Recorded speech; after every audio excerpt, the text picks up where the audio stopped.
The night of July 8, 2014, will forever be etched in the annals of soccer history as one of its most shocking moments. The Estádio Mineirão in Belo Horizonte, Brazil, was charged with an electric atmosphere, a sea of yellow and green, as the Brazilian national team faced Germany in the World Cup semifinal. Hopes were sky high, with the fans believing that this was their moment to reclaim glory on home soil. Yet, what transpired was a nightmarish collapse that transformed jubilation into despair. The match kicked off with Brazil exuding confidence, their players eager to deliver a performance worthy of their storied legacy.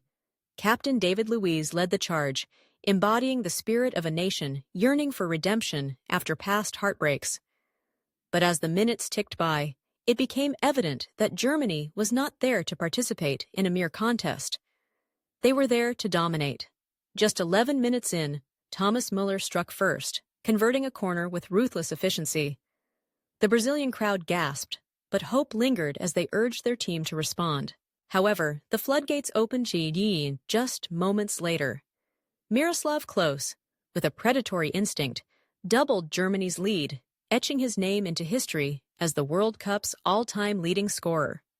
The Brazilian defense, once a bastion of strength, began to unravel. Germany's midfielders, particularly Toni Kroos, seized on the chaos, scoring 2 goals within a span of just over a minute. The scoreboard now read 4-0, and disbelief swept through the stadium. Fans were left in shock, their dreams crumbling before their very eyes. As the first half drew to a close, the atmosphere shifted from hopeful to somber. Brazil, once a symbol of flair and artistry, was being dismantled by a German side that played with precision and poise. The halftime whistle blew, but the damage was done. The players retreated to the locker room, faces etched with confusion and despair.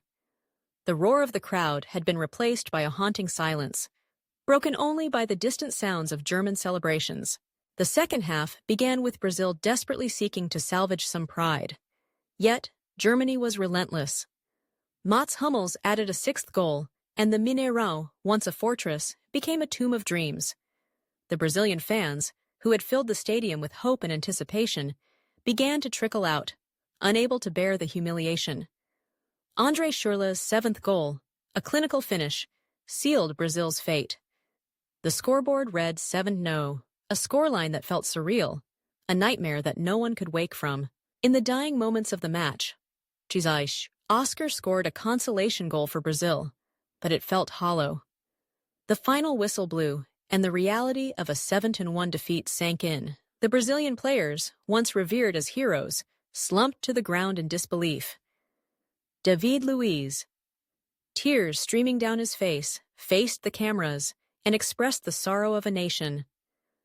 "I just wanted to give joy to my people. I'm sorry," he lamented, encapsulating the heartbreak felt across Brazil. The aftermath was swift and unforgiving. The streets of Rio de Janeiro, which had been primed for a celebration, turned somber. Samba music, usually a soundtrack of joy, was replaced by silence as the country grappled with the enormity of the loss. The headlines screamed, "Vergonha!" "Oim! Law-ni-seen!" Shame, reflecting the collective anguish of a nation that had pinned its hopes on this tournament. Coach Luiz Felipe Scolari bore the brunt of the blame, calling it the worst day of his life. Germany, on the other hand, marched on to victory, defeating Argentina in the final.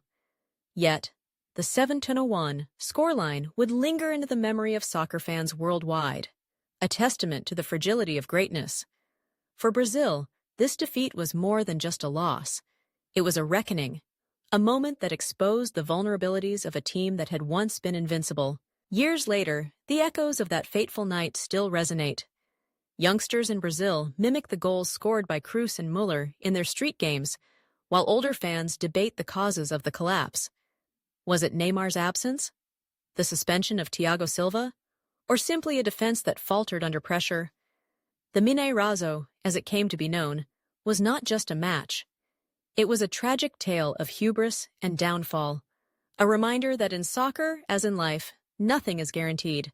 Brazil vowed to rise again, to reclaim their place at the top of the soccer world. Yet, for that night in July, Under the watchful eyes of millions, Germany didn't just defeat Brazil.